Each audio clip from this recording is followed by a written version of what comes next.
Oke, selanjutnya kita akan melihat itu harmonic measurement, itu bagaimana cara memeasure harmonic. Evaluation of the power quality of electrical supply system will include the measurement of harmonic. From the electric utility perspective, the general objective for conducting harmonic measurement may be summarized as follows.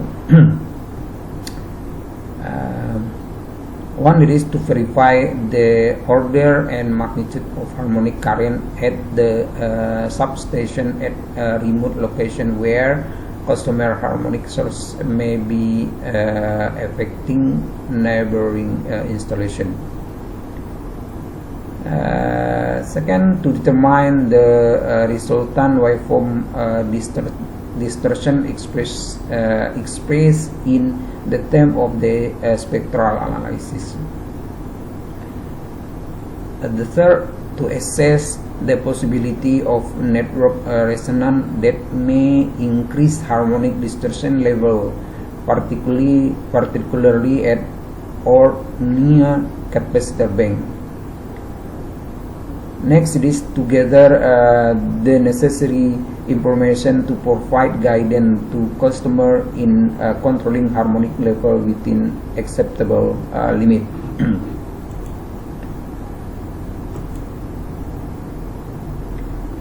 Okay, determining the present harmonic. Jadi bagaimana kita menentukan harmonic yang ada atau yang terjadi. Jadi simple way to determine the presence of harmonic in an electrical system without sophisticated equipment is to compare current reading between two accurate ammeter measuring the same current, one meter being an averaging type of unit and the other being a true RMS type of unit. The rule of the thumb here, is this: the greater the disparity between the two meter, the worse the power quality, and the greater is harmonic content.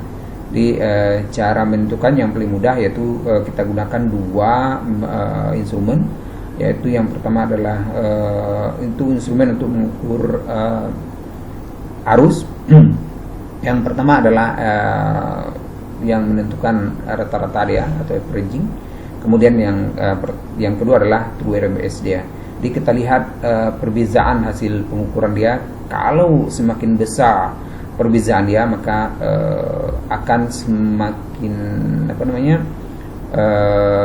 pasti itu terjadi harmonik. Maka juga akan semakin buruk power quality daripada sistem tersebut. Kemudian seperti yang diperlihatkan oleh dua atau digambar di figure ini, ada dua peralatan yang digunakan. Satu menunjukkan 59.2 ampere, satu lagi 80.5 ampere. Jadi figure ini memperlihatkan efek daripada harmonic distortion on the two ammeter reading. Both meter are calibrated in and functioning correctly. Jadi kedua device ini itu adalah kedua device yang sudah di calibrate, kemudian berfungsi dengan baik. Oke. Harmonic distortion indicator atau indikator apa yang boleh kita menyatakan terjadi harmonic distortion. Number of indicator are used to quantify and evaluate the harmonic distortion in current and voltage waveform, namely.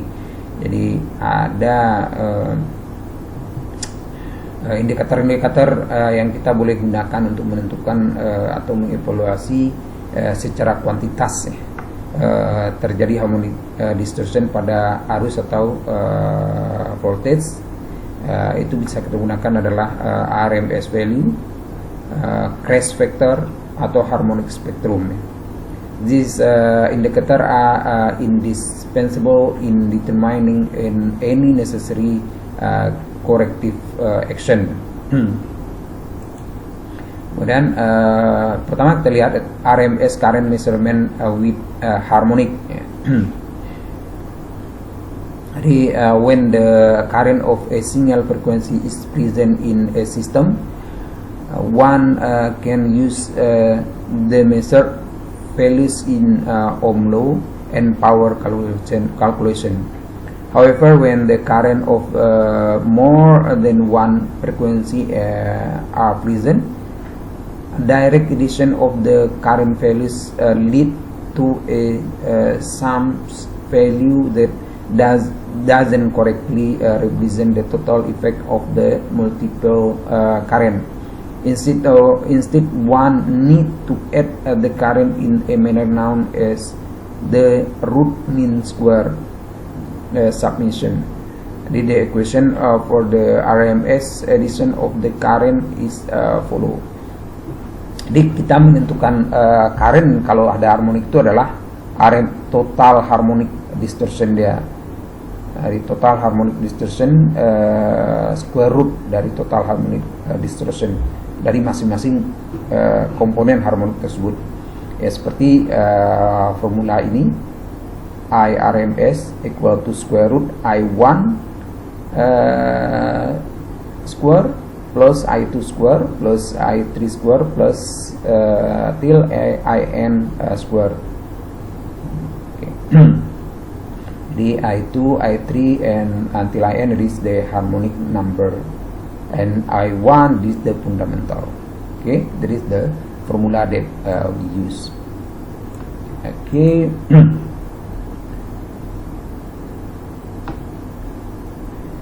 Figure below is illustrate the measurement of current drawn by a nonlinear load. The RMS current contain both the fundamental and harmonic. Note that the value of the current at each harmonic as well as the for the RMS current are the same at each measurement point. The current total harmonic distortion is the same at each measuring point. This itu sebagai catatan dia. Ini ada line ya. Ini ada transformer, voltage di sini adalah 490, kemudian ini adalah load impedan, kemudian di sini ada position lagi ya, antara load impedan dengan load impedan itu. Ini load current. Di sini adalah linear load impedan. Di sini adalah line reactor impedan, line reactor impedan. Kemudian antara line reactor impedan ada terminal 3 load 3 phase non-linear, ini baru load. Dan current ya, ini terminal measuring terminal 1, 2, 3, ini 1, 2, 3 ini adalah measuring terminal dia. Kemudian untuk terminal 1 measuring point 1 ya, first harmonic dia adalah di sini terbaca 7 ampere, 70 ampere ya. Ini di terminal 2 sama, terminal 3 juga sama. Kemudian harmonik kelima ini untuk masing-masing sama. Kemudian harmonik ke-7 juga sama untuk masing-masing poin. Harmonik ke-11 juga sama.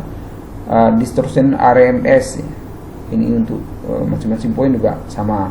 Kemudian RMS dia itu 74.3 untuk masing-masing sama. Kemudian TSD dia adalah untuk masing-masing poin adalah sama, 37.7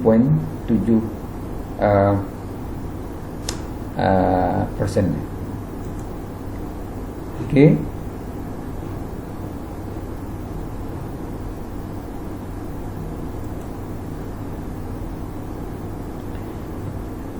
Next itu RMS voltage measurement with harmonic.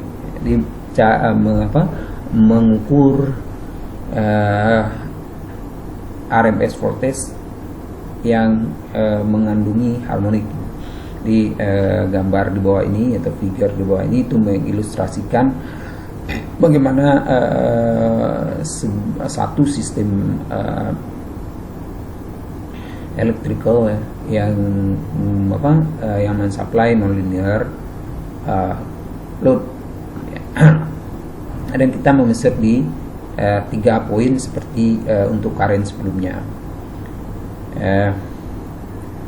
Sini kita lihat measuring point untuk masing-masing measuring point ya. Saya untuk harmonik pertama sampai harmonik ke-11 kita lihat berbeza ya. Untuk voltage dia berbeza, di mana harmonik pertama untuk poin 1 itu adalah 480, poin 2 478, poin 3 465. Itu juga untuk harmonik kelima, harmonik kalau fundamental ya, harmonik pertama dia makin kecil ya. Kemudian untuk harmonik untuk harmonik kelima dia makin besar. Harmonik ke-7 juga makin lama makin besar, harmonik ke-11 juga, harmonik total distortion RMS dia juga makin lama makin besar. Kemudian RMS dia makin lama makin kecil. Di poin 1 490.1, di poin kedua 478.2, di poin ketiga 473.1. Kemudian total harmonic distortion dia juga makin lama makin naik. Ini beza antara current dan voltage. Ya, kalau kita lihat current dia sama saja, tapi di voltage dia akan reduce, kecuali akan reduce untuk harmonik yang pertama, tapi harmonik yang selanjutnya dia akan menaik atau increase. Oke, selanjutnya kita lihat crash factor. Crash factor, cara atau indikator untuk bentukan harmonik. Ya, yang kedua itu adalah crash factor. Crash factor of a voltage or current waveform is the ratio of its fixed value to its RMS value. Jadi crash factor ini adalah rasio antara nilai puncak dengan RMS value dia. Jadi kalau ini adalah waveform daripada voltage atau current, maka ini adalah fix dia. Kemudian ini adalah RMS dia. Jadi value RMS yang di bagi color ini itu value RMS, ini adalah fix dia. Dan kalau P itu adalah value fix untuk voltage, kemudian PRMS itu adalah RMS value, maka crash factor daripada sirkuit itu kita boleh tulis PV per PRMS. Ini formula dia ya. Dan crash factor is used to indicate waveform distortion. Dia menindicate distorsi daripada waveform. Kemudian the higher the crash factor, the more distorted the waveform. Jadi semakin besar crash factor, maka semakin terdistorsi daripada wave tersebut. When high crash factor signal high current peaks, which when detected by the protection device cause nuisance tripping. Jadi semakin besar crash factor, maka semakin besar peaks current yang terbaca oleh peralatan protection atau protection device. Itu akan menyebabkan tripping, nuisance tripping.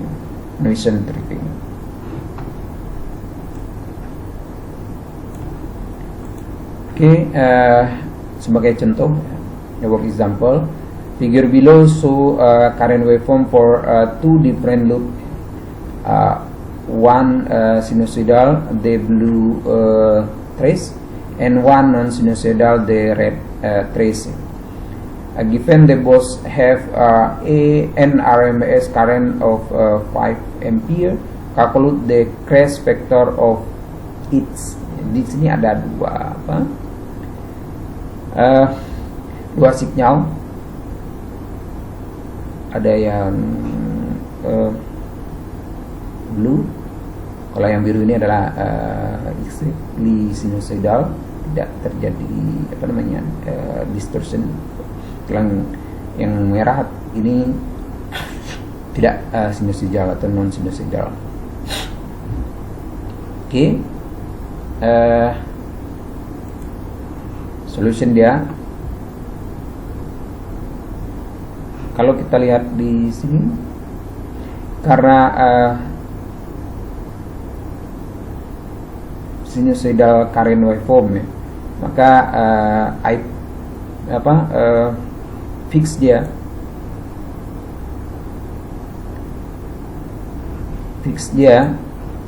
itu adalah 7.07 ampere. Fix dia adalah 7.7 ampere. Ini di sini kalau kita measure besarnya adalah 7.7 ampere. Di tinggi ini kalau kita tarik garisan ke sini, maka kita dapatkan besar ini 7.707 ampere ini. Kemudian RMS kita tentukan dari Vic per square root 2 ya. Per square root 2, maka kita akan dapatkan Vic RMS dia itu sebesar 5 ampere. Jadi sudah pahamlah bagaimana cara mencari atau mendapatkan RMS ini, karena sudah ada sebelum dia ya. Sehingga kita boleh dapatkan CF dia adalah IP per RMS.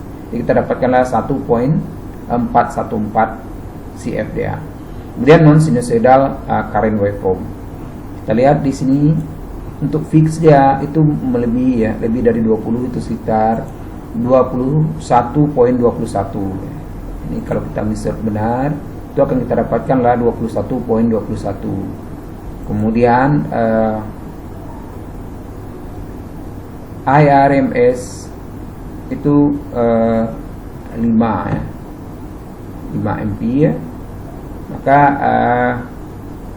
kita akan dapatkan CFD adalah 4.21 ya. 4.21. Jadi yang kita gunakan RMS dia adalah RMS yang ini ya, RMS ini sudah ditentukan ya, saya mohon maaf, di RMS nya sudah ditentukan adalah 5 ampere. Hanya yang kita tentukan dari figure ini adalah fix dia saja ya, saya mohon maaf, di fix dia ini yang perlu di fix. Untuk yang sinusoidal adalah 7.07, ini sudah diketahui, jadi kita dapatkan CF. Itu juga ini fix untuk yang non sinusoidal, kemudian ini sudah diketahui, kita dapatkan CF dia. Jadi kalau dia bukan non sinusoidal seperti yang red wave itu, maka kita lihat di sini CF dia jauh lebih besar ya. Oke. Kemudian ini exercise yang boleh coba di rumah. Di sini RMS dia sudah diketahui ya. Jadi sebenarnya kita boleh hitung langsung saja ya. Determine the crash factor for each of the following voltage current waveform. Jadi ini ada voltage, ini ada current. Di fix dia sudah diketahui 300, kemudian RMS dia adalah 100, maka CF dia adalah 300 per 100. 300 per 100 itu adalah 3. Kemudian ini untuk current fix dia adalah 3 ampere. Kemudian RMS dia adalah 1 ampere. Maka CF dia adalah 3 per 1 sama dengan 3. Jadi sama. CF dia antara kedua ini, dan sinyal dan bentuknya sama. Oke, itu yang kedua. Kemudian yang ketiga adalah harmonic spectrum. Ini lagi metode. The harmonic spectrum is the representation of the amplitude of each harmonic order with respect to the frequency. Jadi harmonic spectrum ini adalah memperlihatkan amplitude dia ya, dari masing-masing harmonik berdasarkan frekuensi. Kemudian the spectrum provided a different viewer of electrical signal and may be used to assess distortion. Jadi different view ya, memberi pandangan yang berbeza dari sinyal electrical dan boleh digunakan untuk mengakses distortion. Then each type of device causing harmonic draw a particular from a current with a particular harmonic content. This characteristic can be displayed by using the harmonic spectrum. Yang ketiga, yang keempat, the magnitude of the various harmonic frequencies and the amount of TSD created by the harmonic are the critical factor to determine the severity and correction technique for any harmonic problem. Nah, itu jadi gunanya adalah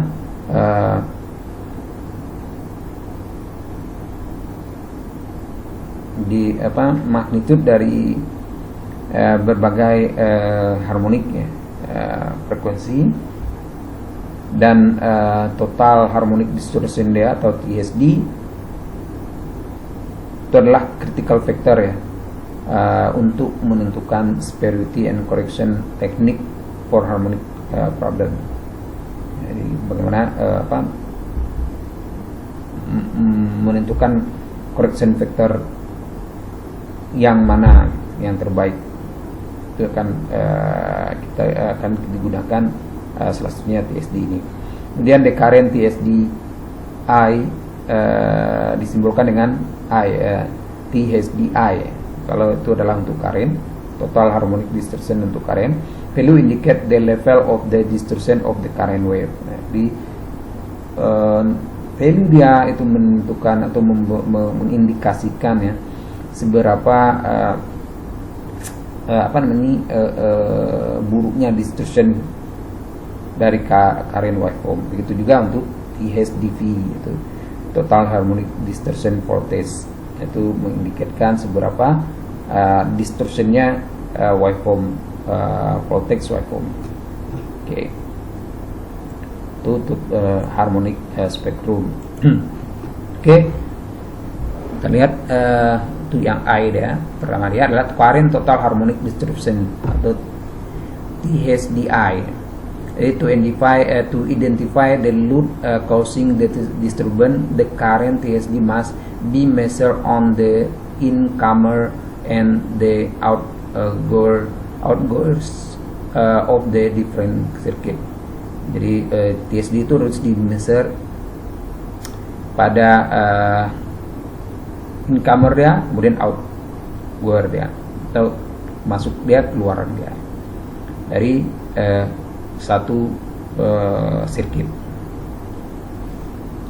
Kemudian the measure THDI can provide information on phenomena of surge in the installation. THDI value less than 10% is considered normal. Jadi kalau THDI dia kecil dari 10% itu adalah diassume normal.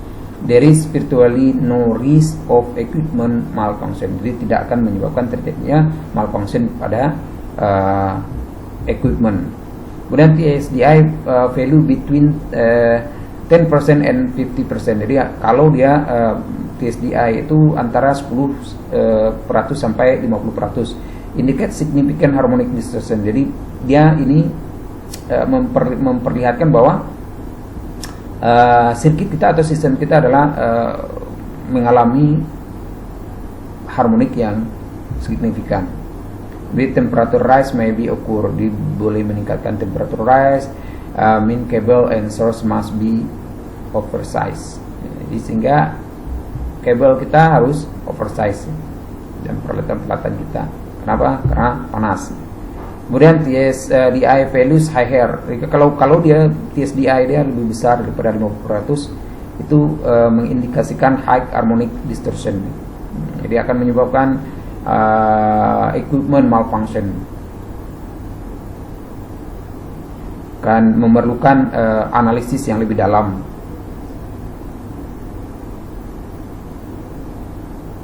Kemudian attenuation system must be installed. Itu diperlukan kalau TSDI dia sudah melebihi 50%. Oke, yang kedua adalah untuk TSDV ya. Tadi kita melihat untuk TSDI.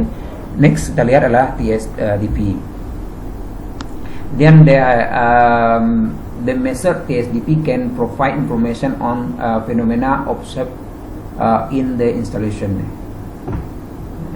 Di observation di installation, fenomena yang kita observe di installation.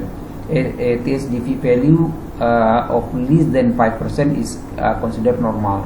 Jadi kalau TSDV kecil dari 5% itu di consider normal. Jadi no risk atau tidak ada masalah terhadap equipment atau tidak akan terjadi malfunction. Dan kalau TSDV antara 5 sampai 8% indicate significant harmonic distortion. Jadi 5% sampai 8% itu adalah significant. Some equipment maybe pada beberapa peralatan itu mungkin akan terjadi malfunction. Kemudian kalau TSDV dia lebih dari 8% itu menandakan high harmonic distortion. Mungkin ini akan menyebabkan terjadinya peralatan-peralatan mengalami malfunction, sehingga perlu analisis yang lebih dalam. Kemudian pemasangan attenuation system, yaitu boleh bedakan kalau current dia 50% itu yang berbahaya, yang sangat memerlukan perhatian. Kalau di sini 8%. Oke, ini adalah perbandingan antara TSDV dan TSDI. Jadi kalau TSDV kecil dari 5%, no risk. Kalau no risk untuk TSDV kecil 5%, TSDI kecil dari 10%. Ini yang tadi ya. Kalau significant 5% sampai 8%, 10% sampai 50% untuk current. Kalau high untuk TSDV besar dari 8%, TSDI besar dari 50%. Ini adalah conclusion dari dua hal yang sudah kita bicarakan di atas. Oke. Itu harmonik, masalah harmonik. Kemudian kita akan melihat adalah power quality analyzer. Di power quality analyzer adalah a piece of a test equipment designed to evaluate the quality of power on its input. Jadi peralatan yang kita gunakan untuk menentukan atau mengevaluasi quality dari power pada sisi input. The device is available in the 3-phase or single phase. Jadi peralatan ini bisa boleh ada yang 3-phase, ada yang single phase. Device ini memeasure current dan juga voltage, dan boleh mendetek deep swell, fast transient, harmonic, power factor, and a host of other parameters that are used for advanced power troubleshooting. Jadi banyak hal yang boleh kemampuannya. The overloading overtime and in-depth analysis using VC-based software and reporting tool.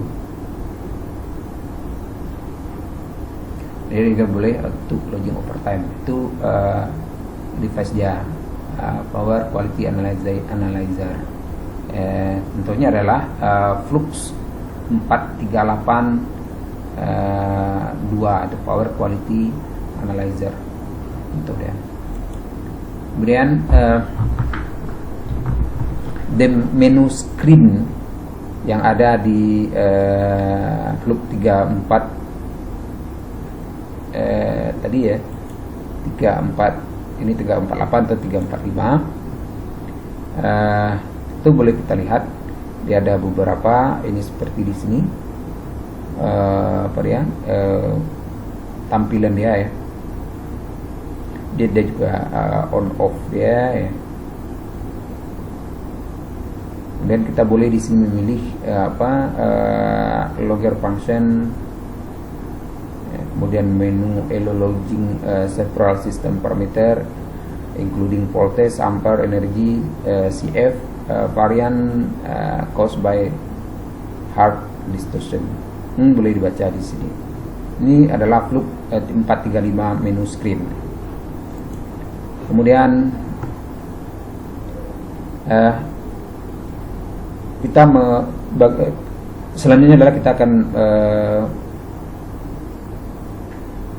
memeser ya, harmonic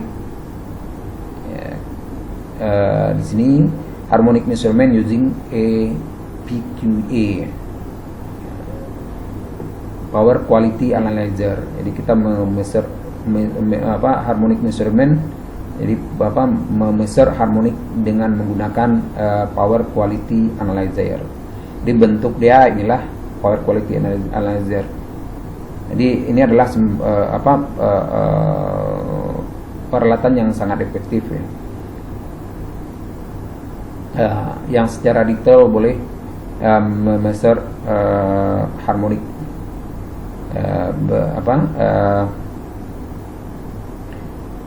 yang ada correlation dia dengan power quality problem. Kemudian beside that, providing graphic representation of magnitude and various harmonic frequencies. Dia boleh menampilkan grafik magnitude, kemudian variasi daripada frekuensi harmonik.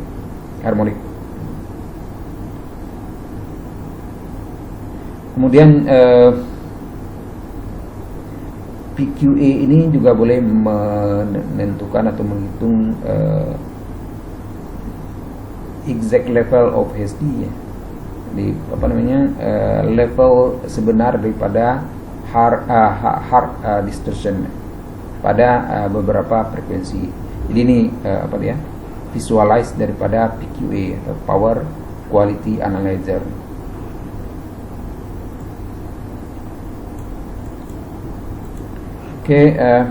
Yang kedua adalah measuring transient over voltage waveform. The main difficulty of measuring transient over voltage is due to their very short duration and the very high peaks of the amplitude. Jadi measuring transient over voltage ini sangat sulit ya. Karena apa? Karena masa dia sangat singkat, kemudian juga peak dia sangat besar. Because of the transient have an extremely short duration, many event can either be missed or not accurately quantified by standard available metering equipment. Jadi karena dia sangat cepat, kemudian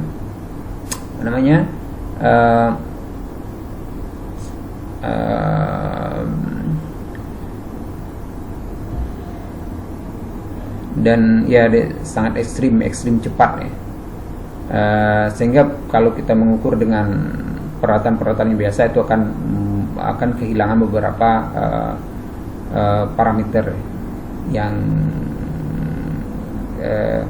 diperlukan. Jadi perlu instrumen-instrumen yang mempunyai kecepatan tinggi untuk mengcapture over voltage even accurately.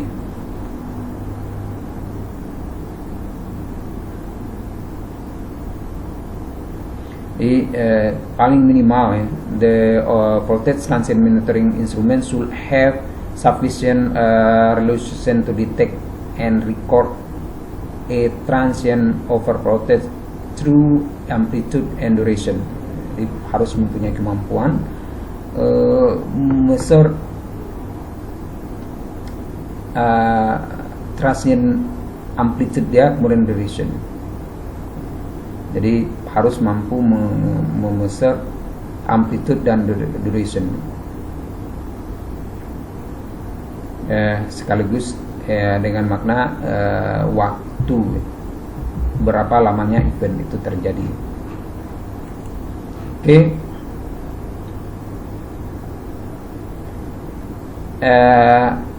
APQA Power Quality Analyzer itu boleh digunakan untuk memeser transient over voltage ini waveform. Di modern PQA purpose built for this job. For example, the power size PS 45000 dan PS 4000 PQA for submit technologies feature fast sampling and capture impulse transient as short as X microsecond. Jadi kemampuan dia sampai 8 microsecond dan peak sampai 1 kilovolt.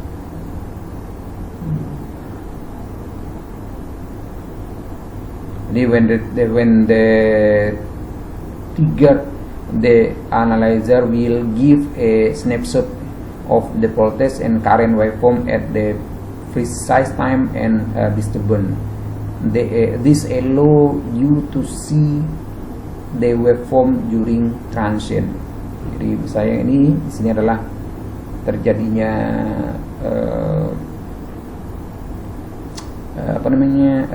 over voltage, high voltage. Ini ada transformer, di low voltage circuit. Di sini kita pasang, kita install power quality analyzer. Ini equipment kita. Sini kita pasang, dia akan membaca kondisi. Oke, yang ketiga adalah measuring and diagnosing voltage unbalance. Jadi ini adalah device untuk mendiagnos kemudian memeser unbalance voltage. Di while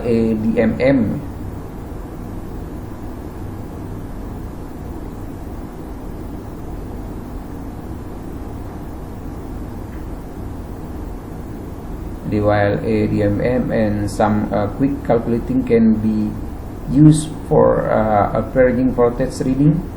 A PQA provide the most accurate information about the unbalance. Jadi PQA itu akan lebih akurat untuk menentukan unbalance. Jadi handle test instrument such as flux 435 three phase PQA can easily check the unbalance data point. Jadi kita boleh menentukan unbalance ini dengan menggunakan flux 435 untuk three phase.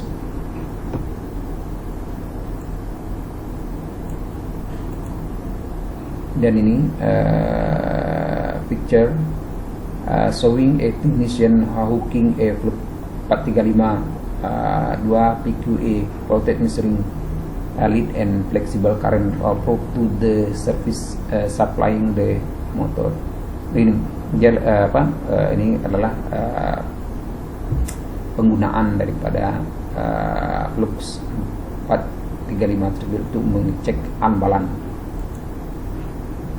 Yang keempat adalah measuring voltage disturbance event. Jadi voltage disturbance event such as sagging, sags, swell, transient over voltage are measured and analyzed using specialized PQ monitoring instruments such as PQA. Jadi ada spesial instrumen dia seperti PQA. Power Quality Analyzer.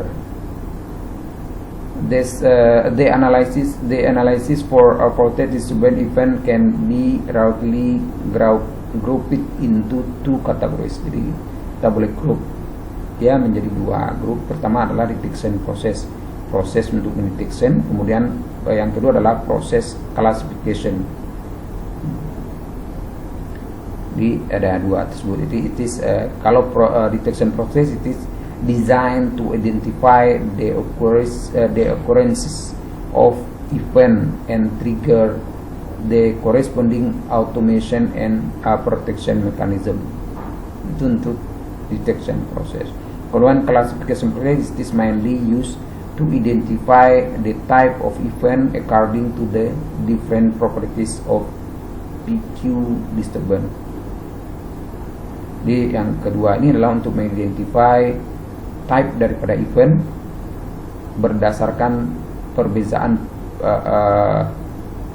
perbezaan properties dari gangguan PQ. Okay. Ini ada terbagi beberapa ya. Yang pertama kita lihat untuk transient over voltage detection process. Okay. Untuk ini the duration of the transient over voltage is very short, sangat pendek, yaitu dalam 10 microsecond, 10 millisecond, and the amplitude peak is high, dengan amplitude peak yang sangat tinggi. The standard revenue and power meter are unable to measure then record this transient.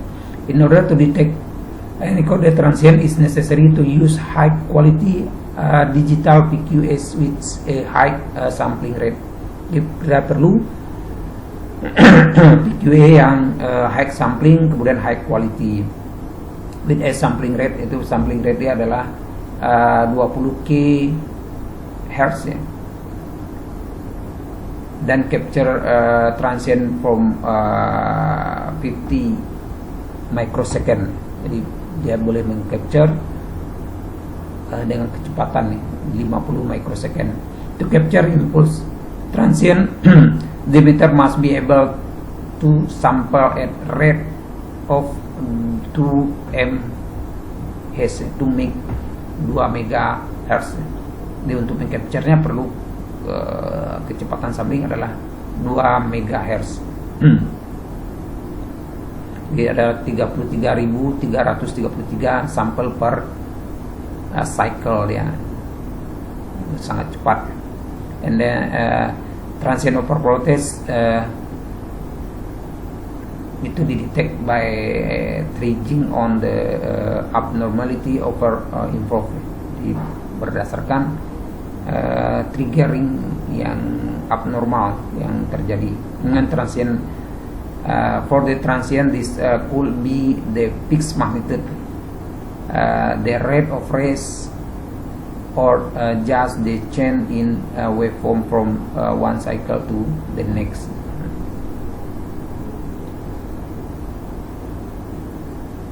Dia boleh di fix ya, fix magnitude dia atau rate of rise dia, ataupun juga change perubahan dari para waveform dari cycle ke cycle yang berikutnya.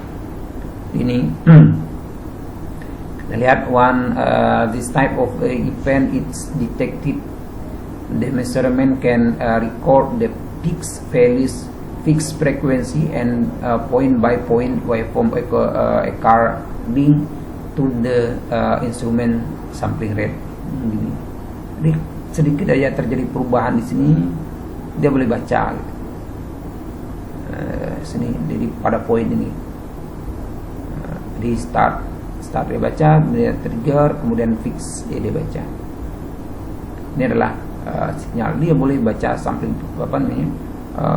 terjadi perubahan yang sedikit tersebut ya, karena dengan kecepatan yang sangat tinggi. Dan yang kedua adalah measurement and characteristic of voltage sagging. The voltage are measured using special PQ monitoring instrument. Jadi dengan dimeasure dengan spesial PQ Power Quality Monitoring instrument.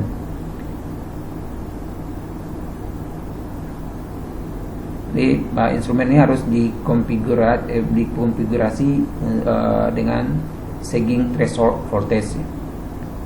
That is a voltage level and that will trigger a sagging capture when the RMS voltage fall below it. Itu metode ya. Ada sebuah voltage, ada satu level yang akan men-trigger sagging untuk men-trigger sagging capture untuk meng-capture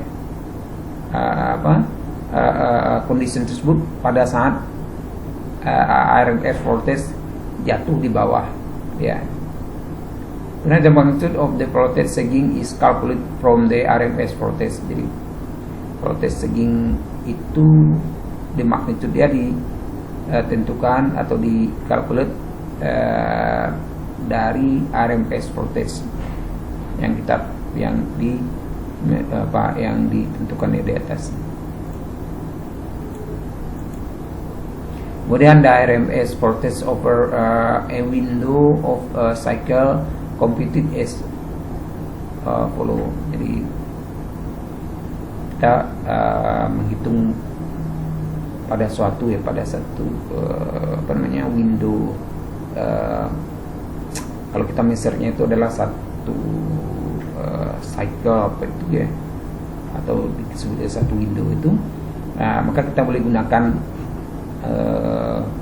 formula ini untuk menentukan PRMS dia. Di PRMS per sampel ya, window itu kan kita salah satu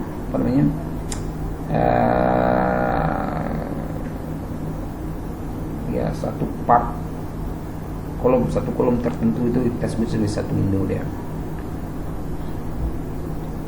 Oke, ini formula dia. Dimana N tersebut, N besar, capital N ini adalah number of sample per cycle. Berapa number of sample per cycle. Kemudian VK the sample voltage. Sample voltage dia. K itu the instant at which the RMS voltage is estimate. Kemudian RMS value is calculated from previous sample of the voltage. Jadi RMS value dari measure dari yang sebelumnya. Itu mekanisme ya. Oke, voltage are characterized by reporting the duration for which the voltage variation persisted below the sagging threshold combined with the maximum duration in RMS voltage, also known as a dip. The dip is reported as the retained voltage. Dip dia ke penurunan dia, kedalaman dia itu adalah direport sebagai retain voltage, disebut sebagai retain voltage. Jadi kalau kita lihat figure di bawah ini adalah voltage nominal voltage dia. Kalau terjadi sagging dia akan turun, sagging. Kemudian ini dia mendatar, ini ya kan, dia stabil, ini kita sebut sebagai duration dia, dan dia akan naik lagi. Dan ini antara threshold dan batas ini dia memotong ya. Kita sebut sebagai hysteresis dia. Hysteresis dia balik ke atas, disebut sebagai hysteresis. Ini adalah RMS antara boleh dikatakan antara RMS dengan ini kita sebut sebagai dengan threshold itu disebut sebagai hysteresis dia. Oke. Inilah yang disebut sebagai return voltage.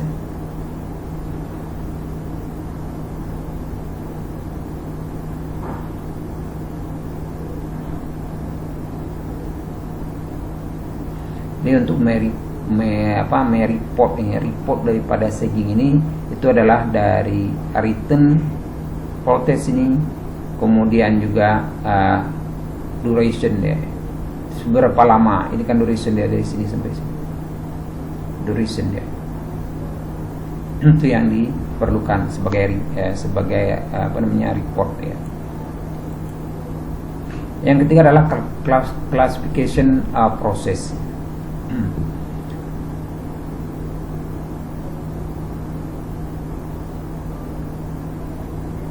Jadi untuk mengklasifikasi daripada proses ini ada beberapa parameter daripada power quality yang perlu kita identifikasi. Yang pertama adalah starting time.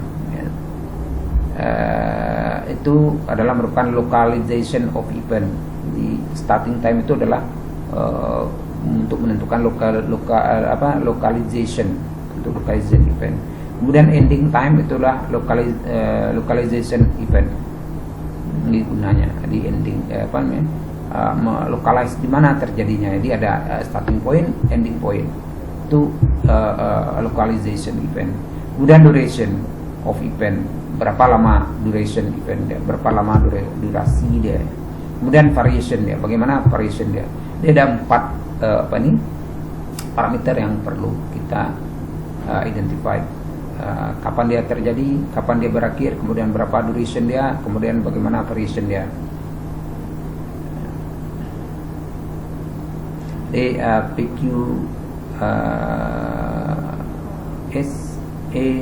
PQE Power Quality Analyzer itu use PQ disturbance classification to classify various PQ disturbance automatically. Ini diagram log automatic PQ disturbance classification. Jadi dari sini ada input disturbance waveform, input voltage and current. Di sini ada proses pre-processing ya. Ada segmentation, feature extraction, kemudian external processing. Processing ini adalah classification. Ada juga di sini additional processing. Kemudian baru post processing, decision making, dan baru keluar output ya. Output dia adalah class of or type of disturbance. Jadi akan keluar di sini kelas atau type daripada disturbance. Ini block diagram dia. Next, visualization method using PQ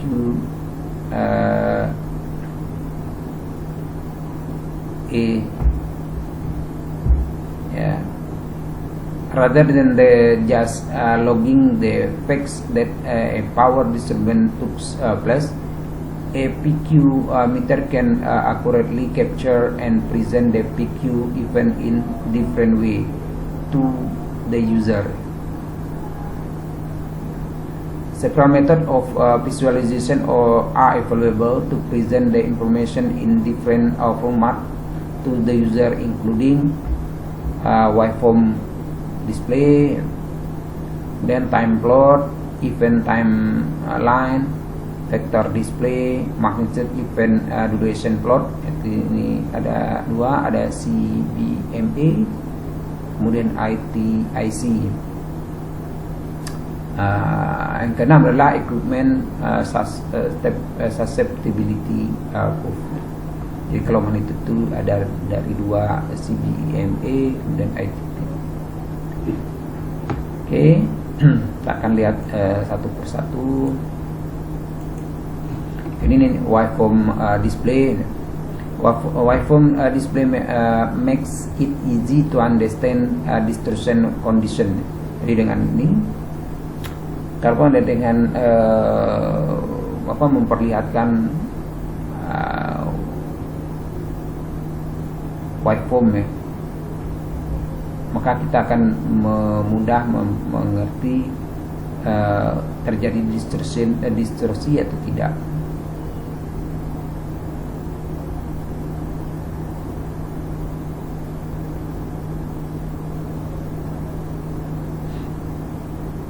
Ini sampel dia, kita melihat di sini ada yang voltage dia ini kecil, ini besar, kemudian ini juga ini sama, kemudian ini jauh.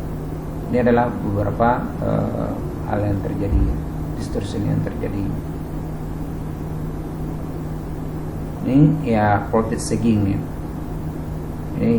Ini sample waveform showing voltage occur on all three phase of the supply. Jadi untuk 3 supply dia.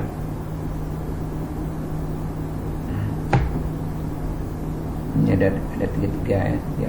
Ini untuk voltage dan current. Kemudian time plot.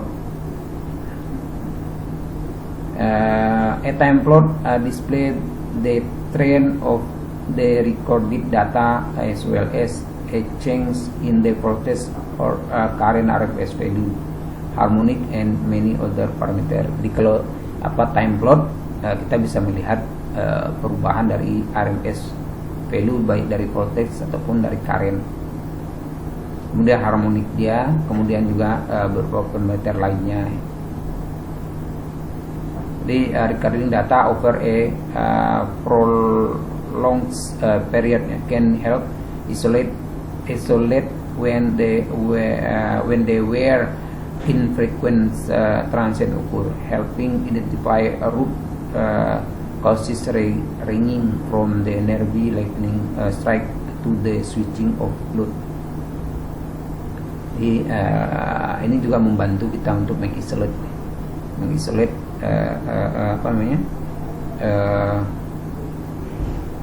bagian dari sistem yang mengalami masalah, dan juga kita boleh mengetahui berapa kali terjadinya transient tersebut.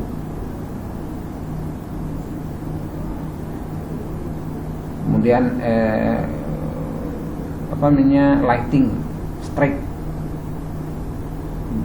yang terjadi di daerah mana.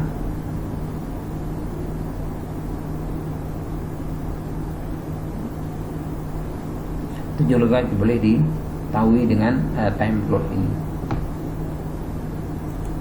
Kemudian event timeline ini yang ketiga.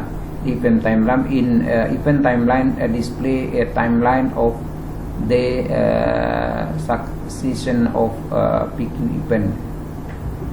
Itu yang diperlihatkan. In the graph below, the x-axis show the process of event and x-axis show the time indicate when the PQ event such as voltage sagging as well occur. Di sini kalau x-axis itu adalah time dia, kemudian y-axis itu adalah voltage or event dia. Jadi ini kita lihat event dia, banyak terjadi event. Di sini ada apa dia? Ada legend dia. Ini kalau event di masing-masing kondisi ini, masing-masing poin ini adalah masing-masing event dia. Bila terjadi dan kapan, dan berapa, kalau berapa amplitude dan sebagainya. Kemudian vector display.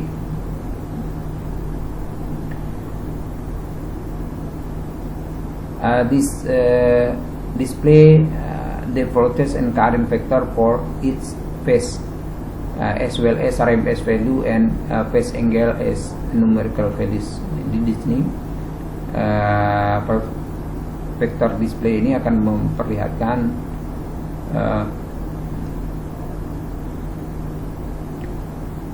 voltage ataupun untuk current, vektor untuk voltage ataupun current,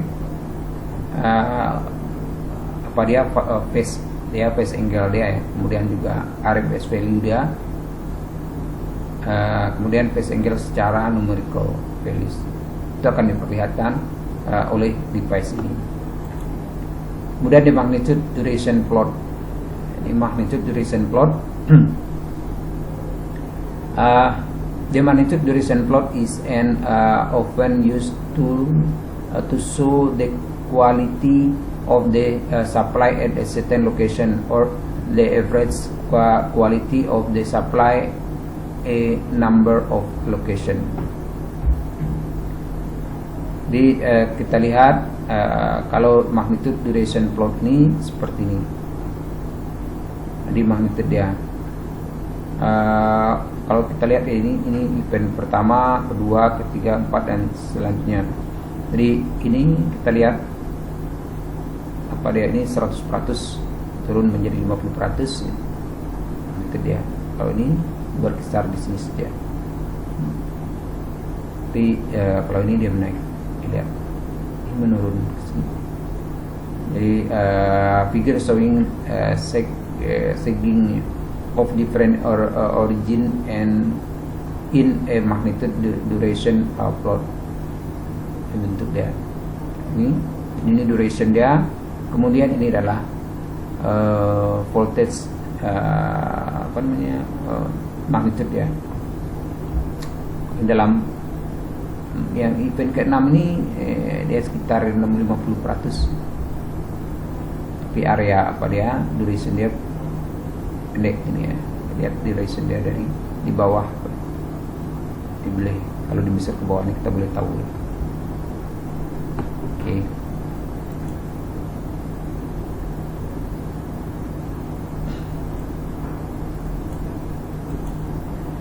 Kemudian the number refer to the following origin: transmission system fault,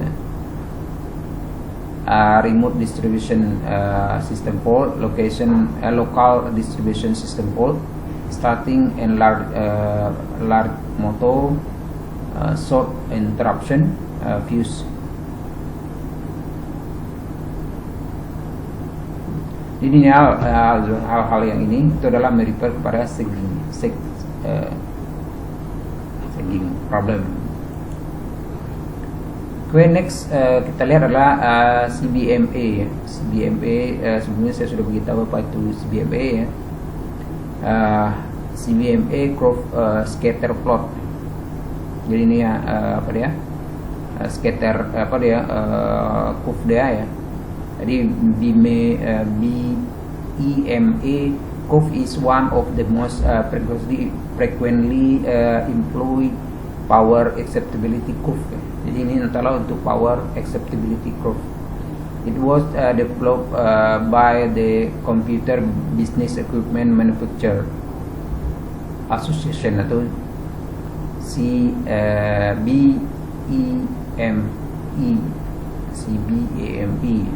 in the 1970, yaitu pada tahun 1970-an, as a guideline for the organization member in designing the power supply. Jadi ini untuk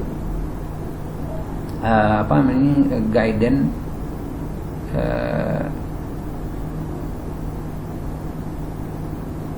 the guideline untuk organisasi secara sistem, misalnya TNB untuk mendesain power supply mereka. Jadi kita lihat di sini ya.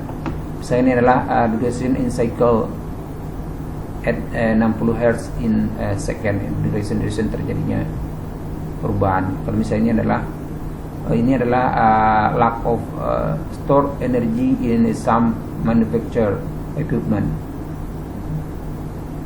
Ini energi yang tersimpan dalam manufacture equipment. Kemudian ini jualan voltage breakdown. Kita lihat boleh dari mana ke mana dia. Ini duration dia yang besar. Ini kan menunjukkan terjadinya event dia. Ini berapa peratus? Ini ada peratus, 30%, 50%, 10%. Duration dia. Jadi ini apa dia curve dia ya. Oke.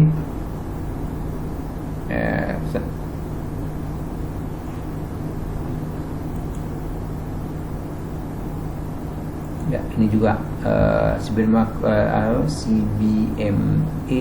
curve plot scatter ya, dari CBMA chart present a scatter plot of the voltage magnitude and event duration for its RMS values variation. A group created the chart as a mean to predict equipment misoperation due to RMS variation. Ini kurva ini adalah untuk menentukan untuk memprediksi ya, terjadinya misoperation daripada equipment akibat variation daripada RMS. Ini percentage dinyatakan dalam perubahan RMS ini adalah dinyatakan dalam percentage. Kemudian ini cycle ya. Kalau under vortex condition ini, under vortex regulation ini area under vortex condition itu yang acceptable, itu yang dalam 1%. Kalau lebih atas itu adalah over vortex condition. Jadi kalau yang di bawah ini itu akan mengganggu atau menyebabkan terjadinya misoperation dari equipment. Yang ke atas itu juga. Jadi kalau sudah 150, ini 150% turun di sini. Nah, dia naik dari 0, ini frekuensi deh, time in cycle.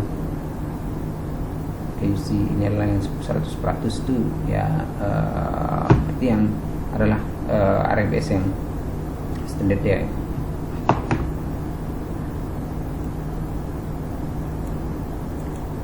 Oke,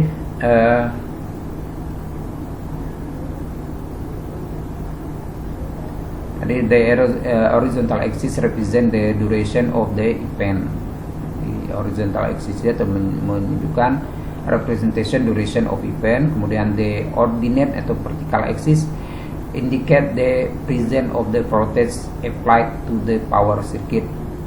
Kemudian in the center of the plot is the so-called acceptable area.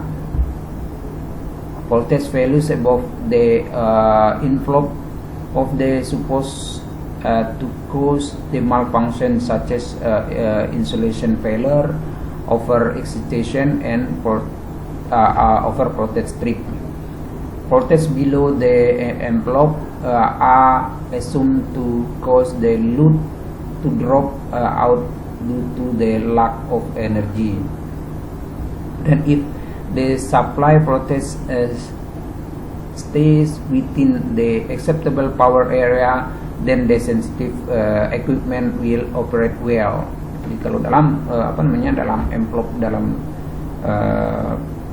acceptable area, maka equipment akan bekerja dengan baik. Kemudian if the such as event persists for a longer time, then the sensitivity equipment may fail. Kalau dan ya itu akan menyebabkan equipment yang sensitif itu akan mengalami kegagalan.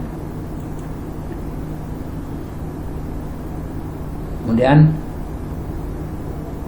untuk CBMA curve short, so that itu apa yang dia perlihatkan, the voltage transient of the certain magnitude, say about 200% are acceptable for the short period of time 1 millisecond. Jadi kalau terjadi over voltage transient itu walaupun bisa sampai 200%,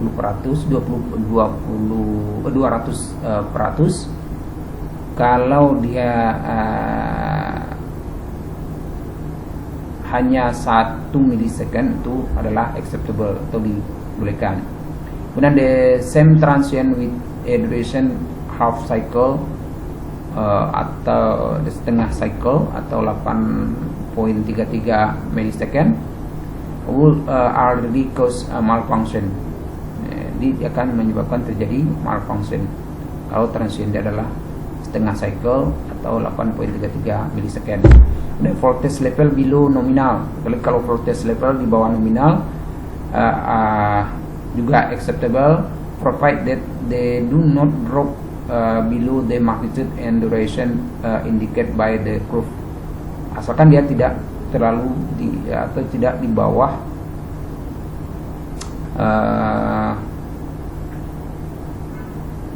tidak turun ya sampai ke bawah daripada magnitude dan duration di bawah kurva, atau tidak sampai di bawah kurva. Thus decrease in nominal voltage, di penurunan dari nominal voltage itu boleh sampai 30% untuk setengah cycle. Itu tidak akan menyebabkan terjadinya disruption data. Kemudian voltage level event zero can be tolerated for a very brief period. Jadi, kalau level dari para voltage itu event zero boleh ditolerate asalkan periodnya adalah 44.167 milisecond atau seperempat cycle, itu boleh ditolerate. Kemudian losing voltage for only a little more than 1 per 4 cycle atau seperempat cycle for a computer or other extremely sensitive equipment will be cause unwanted disruption. Jadi kalau untuk peralatan yang sensitif ya, kalau terjadi voltage losing atau kehilangan voltage itu dalam lebih dari seperempat cycle, itu sudah menjadikan semacam akan menimbulkan macam gangguan atau unwanted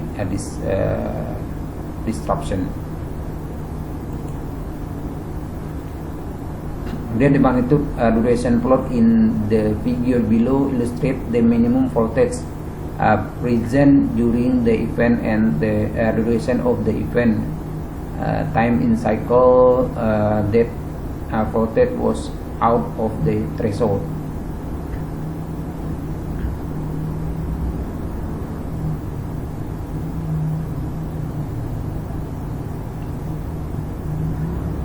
Ya, dia kalau masih di dalam ini antara atas dan bawah ini masih oke. Tapi kalau udah ke bawah ini udah mengalami ya, atau sistem-sistem akan mengalami gangguan. Begitu juga untuk ke atas ini.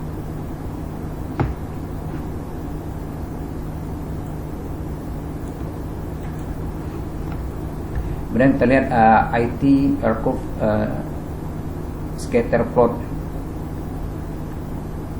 The IT curve is a modified version of CBMA power acceptability curve, but the accept remain the same.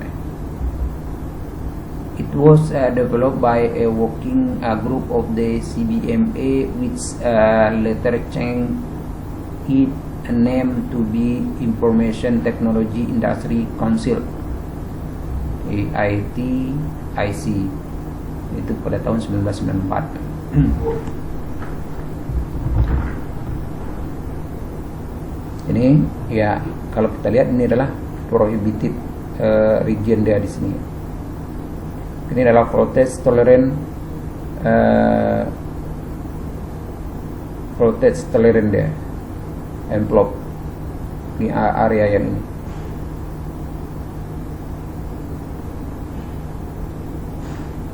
Ini adalah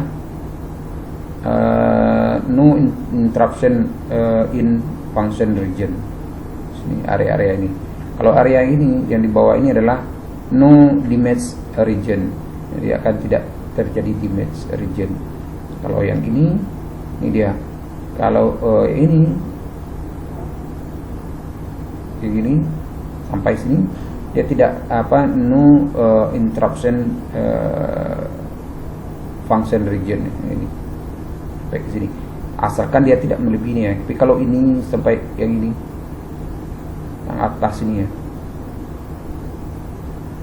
ini batas ini adalah prohibited atau area yang berbahaya terhadap device.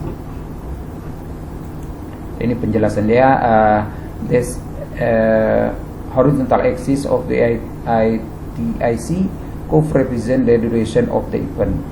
Jadi kalau horizontal axis dia atau duration berapa lama terjadinya. Kemudian the ordinate, the vertical indicate the presence of voltage applied to the power circuit. Kemudian in the center of the plot it is so-called the acceptable area. The voltage values above the envelope are supposed to be malfunction. Ada di atas dia.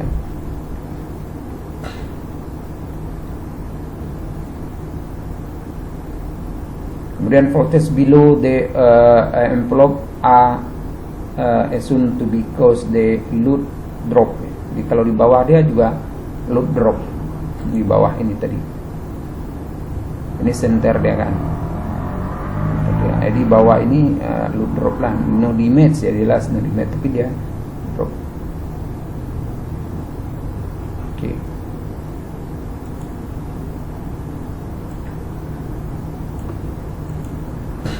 Kemudian PQ event plotted within the two curve line are considered least likely to cause problem with the sensitive electronic load, while event plotted outside the curve often cause equipment performance problem. Jadi ini ya, ini RMS voltage ya, dalam percentage base. Ini 100 lebih ya. Ini ada envelope ya. Ini untuk area yang berbahaya. Kemudian envelope yang satu lagi nih. Jadi area yang ini adalah area yang acceptable, yang tidak mengalami atau yang tidak akan menjadikan kerusakan pada peralatan. Pada the different region operation of ITC curve. The curve has 6 silent region. Jadi ada 5 region dia. Pertama steady state tolerant, kemudian line voltage swell, a low frequency decaying ring wave, drop out, no damage region, prohibited region. Itu dia. Jadi apa-apa yang kita sudah lihat di atas tadi. Dia ada 6 region ini. Oke, 1, 2, 3 ya, 6 region. Ada steady state tolerant, ada line voltage swell, low frequency decaying, drop out, no damage region, prohibited region. Itu kalau lihat curve di atas itu akan kelihatan. Kemudian kita lihat satu persatu adalah steady state tolerant. Ini dia steady state tolerant. Dia inilah area steady state tolerant. Jadi kalau kita lihat di sini ada steady state ring describe an RMS voltage which either very slow varying or is constant. The subject range is plus minus 10%. Jadi hanya perubahan dalam 10%. Kalau 10% dari 100 itu adalah 10 ya. Jadi 110 atau 90 itu adalah disebut sebagai steady state tolerant. Steady state tolerant ini boleh dapat ini. Itu uraian lebih detail ya dari figure yang sebelumnya atau curve yang sebelumnya. Kemudian line voltage swell. Line voltage swell, the region described as voltage swell having RMS amplitude up to 120 of the RMS nominal voltage. Jadi kalau lebih dari 120 itu disebut sebagai voltage swell. RMS dia lebih dari 120%. Kemudian duration dia up to lebih daripada 0,5 second. Itu persyaratannya lebih dari 120%.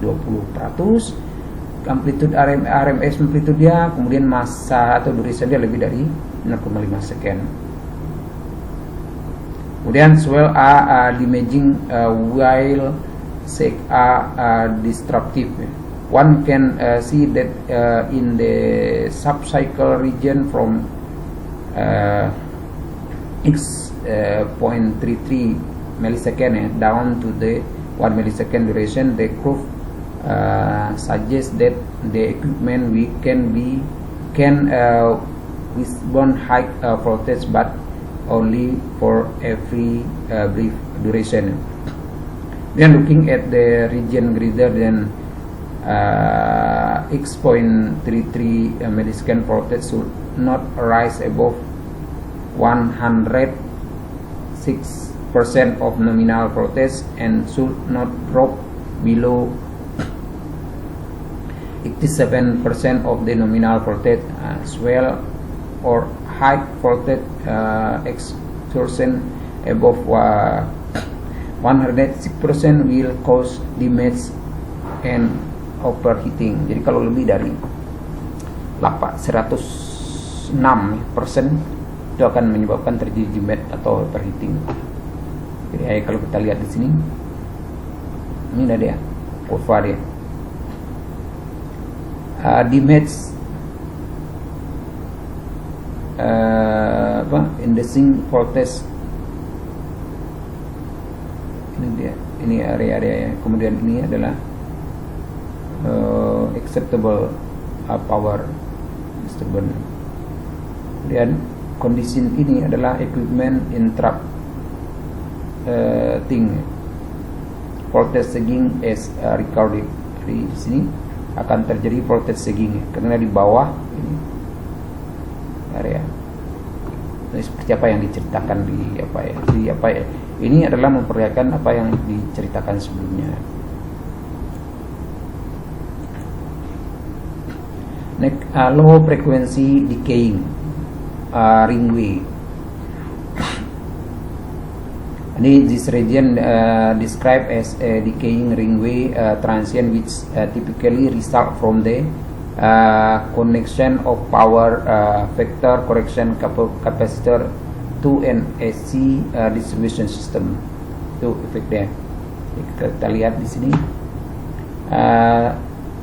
showing the typical low frequency decaying ring wave. Ini dia. Ini lihat ada catatan di sini ya.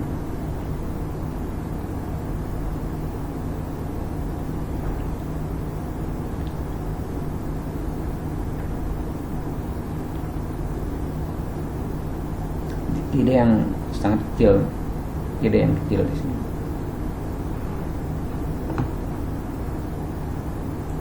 Oke, jadi kita lihat dari gambar atau dari figure di atas itu.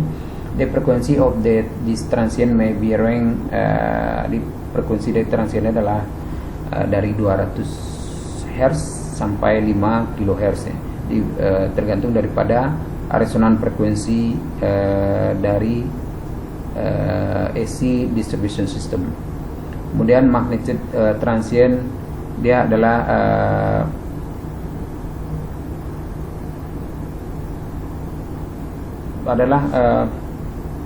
dari percentage fix pada 60 Hz ya, nominal voltage.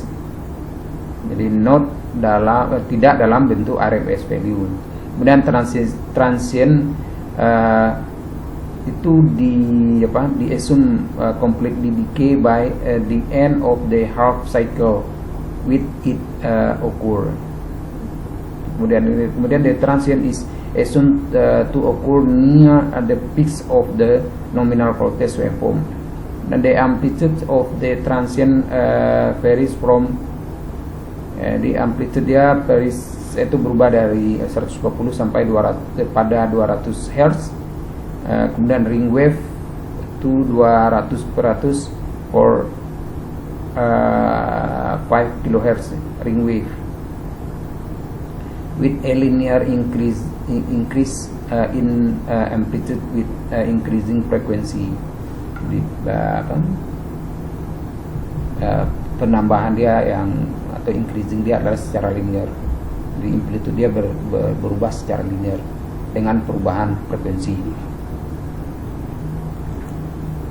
Ini kalau kita lihat di sini ya, di graf ini adalah percentage of normal. Kemudian di sini adalah duration in second.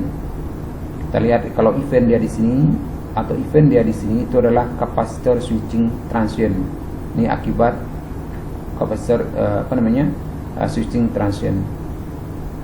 Kalau ini area ini itu adalah area prohibited region.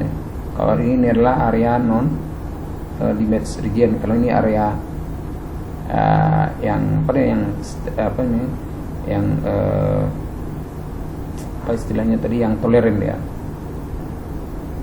Kalau ini event yang dibahas sini itu adalah non instruction function region. Kalau event dia terjadi di sini, walaupun dia adalah kapasitor switching transient terjadi, tapi dia tidak non instruction function region. Jadi kalau dia di kurva ini mencapai kurva ini, value dia 200%, maka berbahaya. Kemudian key to figure orange itu 150 kVAR switching transient. Kalau pupil itu adalah 3000 kVAR, kilo voltage ampere reaktif switching transient. Kalau ini 4500 kVAR switching transient untuk green besar. Oke.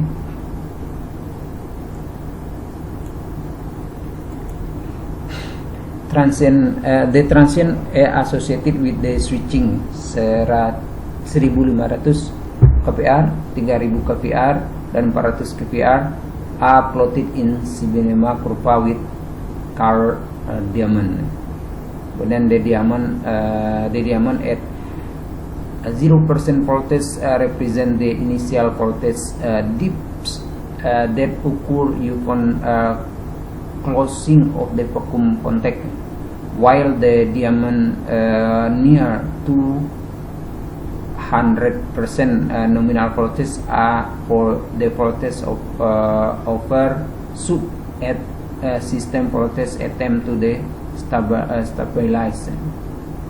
Kemudian they followed so that the two PQ event are of borderline concern, since the dip and over voltage do not actually last very long. PQ problem associated with over voltage and under voltage are only probable for large bank.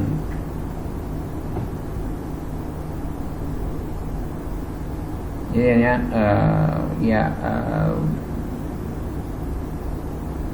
itu yang jadi untuk large bank ini yang ada masalah OV, over voltage dan under voltage dia.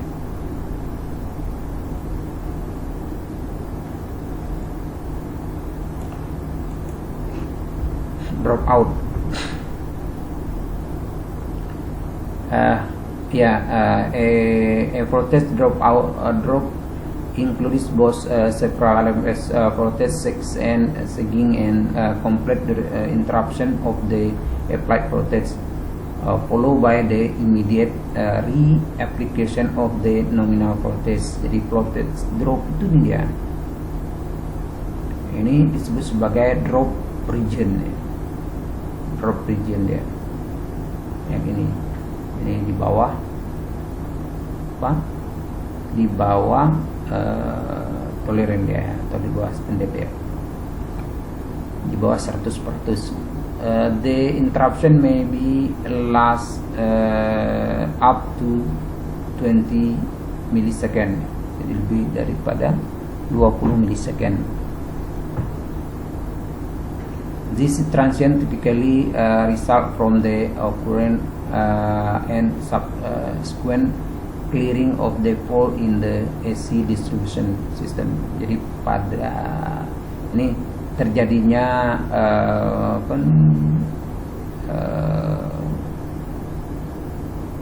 fault atau clearing dari fault pada AC system, AC distribution system, itu yang menyebabkan terjadinya hal ini. Kemudian no damage region, ini yang no damage region. Jadi kalau di area ini itu tidak akan terjadi damage. The event in this region include sagging and drop out, which are more safer than those specified in the preceding paragraph, and continuously applied voltage which are less than the lower limit of the steady state tolerant range. Di bawah tolerant ya, di bawah tolerant range. Jadi walaupun terjadinya dari ini sampai ini apa dia duration dia itu disebut sebagai no damage region.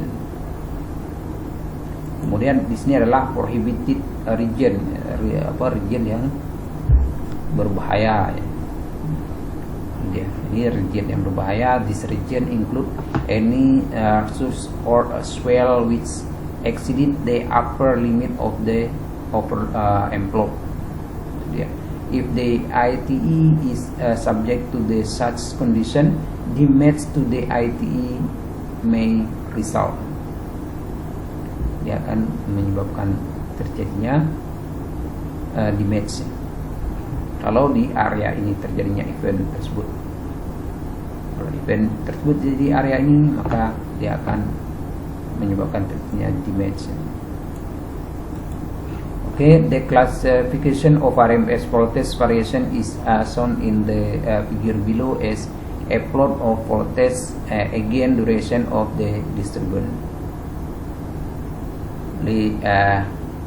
Kalau seperti ini adalah duration of disturbance. Ini RMS values dia.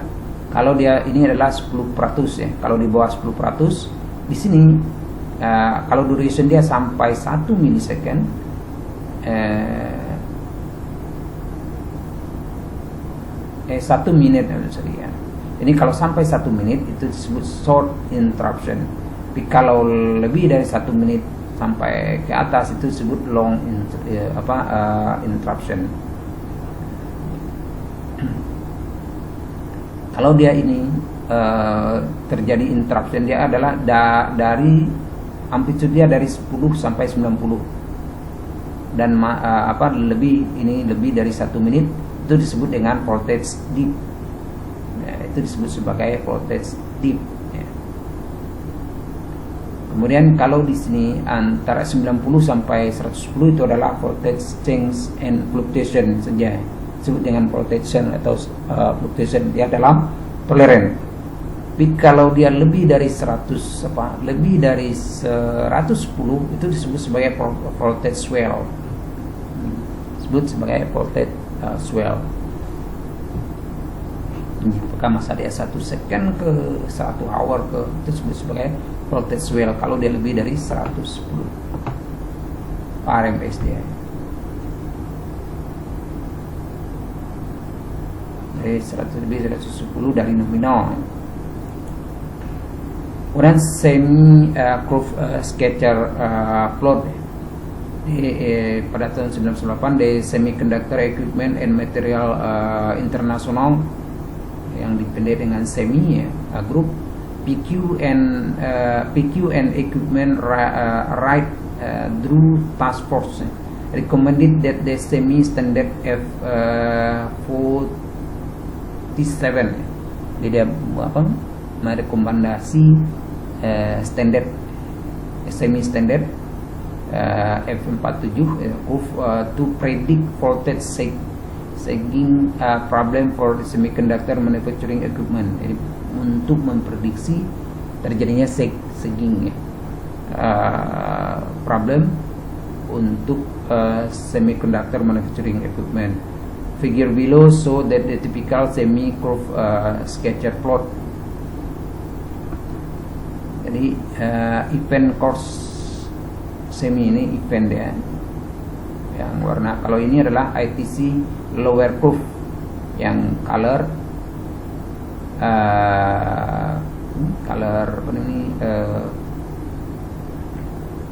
green ya, green color. Kemudian yang ini yang merah-merah ini adalah event ya, event yang terjadi. Jadi ada event yang terjadi di bawah event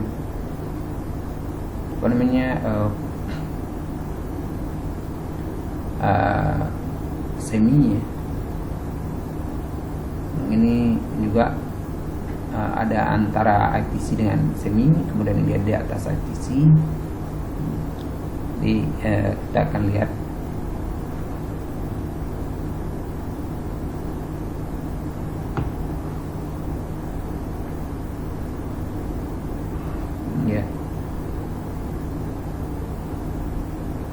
Jadi kalau yang di bawah ini kita boleh refer lagi ke ke semi ke apa yang sebelumnya ya, pertanyaan sebelumnya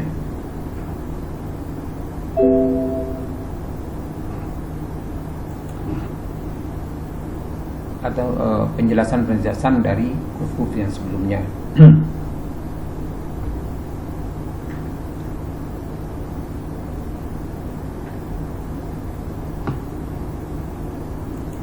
Oke, next kita lihat adalah power factor. What is power factor? Jadi industrial load are mostly inductive type. Jadi kebanyakan dari load industri itu adalah induktif, bersifat induktif. Di motor require reactive power to Q to set up the magnetic field and active power to produce the use full work shaft horse power. Jadi kalau kita ini adalah triangle untuk power. Jadi ini yang horizontal itu adalah active power, yang vertikal ada reactive power. Kemudian ini yang miring ini adalah efferent power. Ini angle antara aktif dan efferent itu disebut sebagai power factor angle. Disebut sebagai power factor angle. Jadi what is the power factor? Power factor is a measure of how efficient effective electrical power is consumed. Kalau 100% of the energy burned is being used to move the runner from A to B,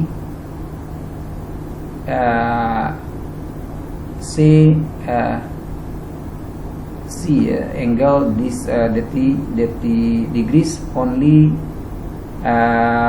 Kalau dia angle dia antara angle ini itu adalah 30%, maka hanya 80% the energi yang terbakar atau yang digunakan untuk angle ini maksudnya. Kalau angle ini adalah 30%, maka hanya 87% energi yang terpakai untuk running dari A ke B. So ada extra energy will be required to achieve the objective. Jadi energi yang tersedia, kalau ada angle seperti ini, energi yang tersedia dari 100% itu hanya 87% yang bisa digunakan untuk sampai ke B. Jadi masih ada kekurangan energi sekitar 13% lagi ya, 13% lagi. Oke. Kemudian artinya seperti itu ya. Jadi kalau power factor kalau dia zero ya, power factor dia maksudnya dia kalau kita ada 100% kita boleh gunakan 100%. Tapi kalau ada angle seperti tadi, kalau dia 30% saja 30 degree aja angle dia, maka hanya 87% dari 100% energi yang kita sediakan, hanya 87% yang boleh kita gunakan. Jadi kita masih memerlukan lagi, itu kekurangan energi lagi. Oke, kita kembali lagi ke power triangle. Power factor is the ratio of active power to efferent power. Ini mengulang-ulang aja apa ya sebelumnya juga sudah kita lihat. Di ini active power, ini reactive power, ini efferent power. Jadi kalau kita boleh tulis power factor itu P per S atau cos theta ini. Jadi ada nanti lagging, inductive load ya. Kemudian leading itu adalah capacitive load. Jadi makna real, current dulu baru voltage. Kalau ini ada voltage dulu baru current. Itu disebut sebagai lagging kalau voltage duluan. Itu contoh power factor meter. Oke. The next phasor relationship between P, Q, and S. Jadi kalau yang atas ini itu adalah kapasitor atau leading. Kalau bersifat kapasitif dia ke atas, kalau bersifat induktif dia ke bawah ini ya. Q dia. Kemudian inilah active power, ini efferent power. Ini theta adalah power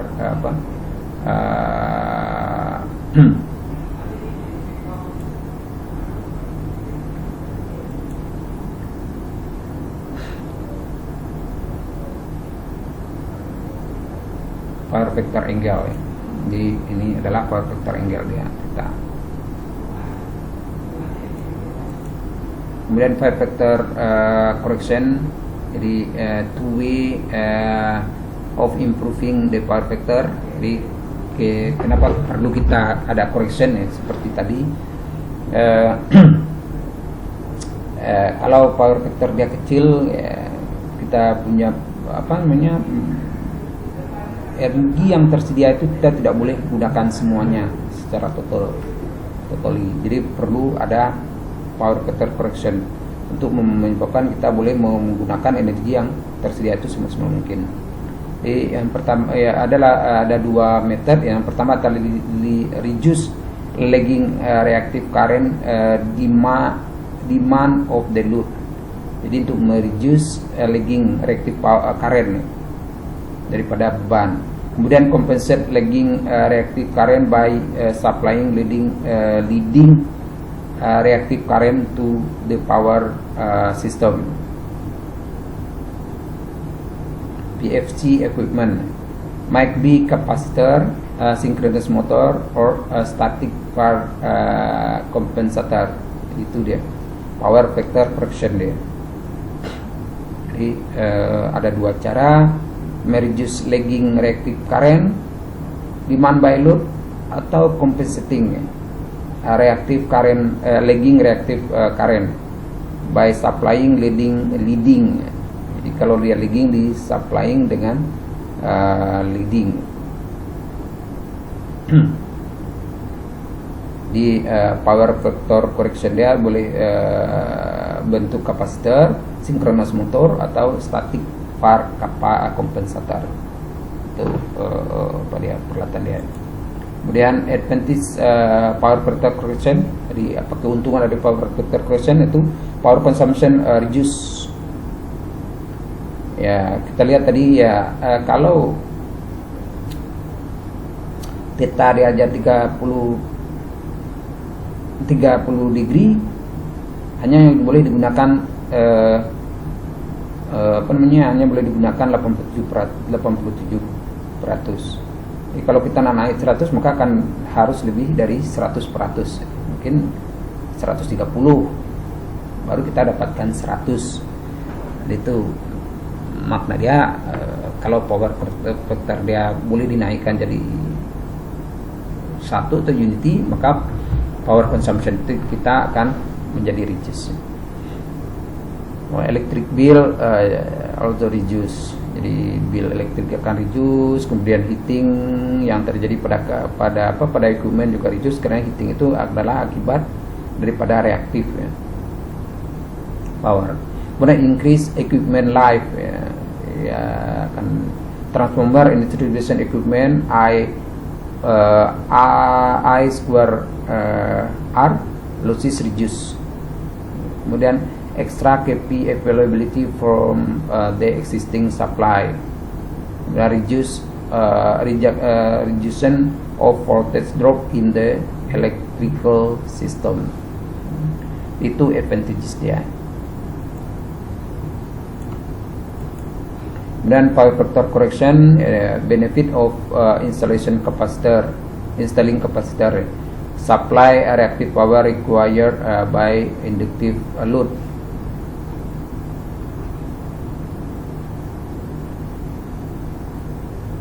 Di sini utility supply meter. Kemudian di sini capacitor or supply Q. Ini yang kalau kita gunakan kapasitor ya, sebagai supply reactive power ya untuk motor. Motor ini adalah dalam bentuk induktif ya. Jadi kita akan memperkecil Q tersebut. Kita akan memperkecil Q reactive power. Karena adalah ini leading. Ini adalah lagging, ini adalah leading. Jadi kita gabung. Jadi di sini ini sama saja ini ya. Kemudian kalau ini adalah 100 kilowatt, KPIR dia 100. Jadi KPIR 141, PF dia ada 70%.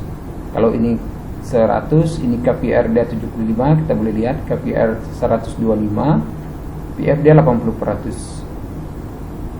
Kemudian ini kalau 100% KPIR dia 100, maka power factor dia adalah 100.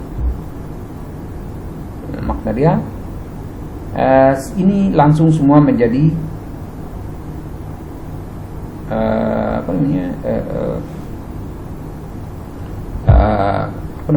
power ya, use atau power yang boleh digunakan. Jadi kita lihat bahwa power factor dia adalah 100% atau 1 unity. Jadi kalau dia ini 75 80%, kalau ini adalah 70%.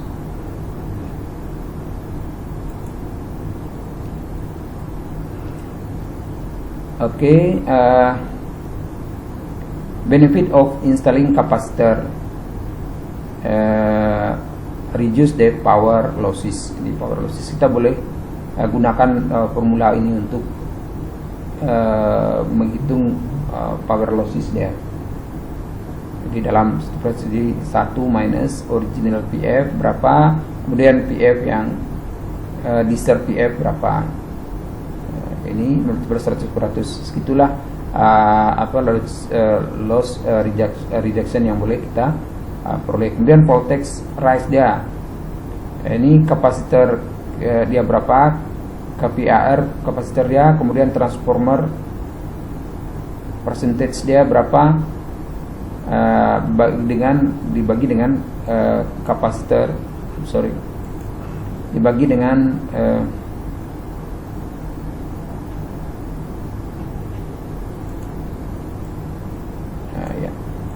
dibagi dengan transformer KPI dia. Ini adalah persentage daripada impedan dia. Z. Jadi ini formula dia, berapa increase voltage dia. Okay, for factor correction, PQ engineer may be PQ engineer may be called on to assist customer with sizing power factor correction capacitor. And power factor correction capacitor provide reactive power, or consider another way, consume negative reactive power. Large customer are often subject to a power factor penalty for having a low power factor. Ya, ini biasanya industri. Ya, kalau mereka buat kontrak dengan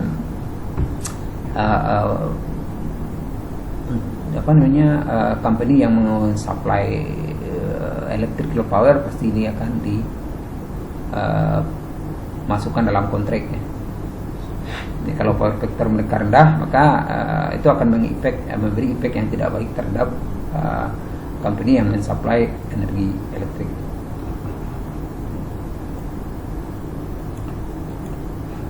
Dan conclusion dia dari subjek ini adalah today there are many type of PQ instrument in the market offering the different performance according to their measurement technique. In many cases, the user are not aware of this, and it is common for them to be believing that result always are reliable, and that measurement from the different instrument always can be comparable. Unfortunately, this is not always the case. Measure result from different PQ instrument are often not fully comparable against either other instrument or even against existing standard. With the increasing demand for accurate PQ supervision, in the electrical network, it is important that an international standard state how PQ should be measured and calculated, so that valid comparison is possible. That is particularly true for power companies and their customer entering into conceptual relationship for delivery and ensure quality of supply. This is the conclusion of our subject, our material,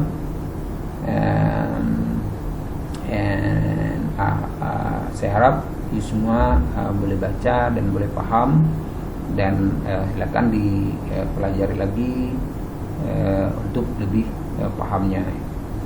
Oke, terima kasih. Wassalamualaikum warahmatullahi wabarakatuh.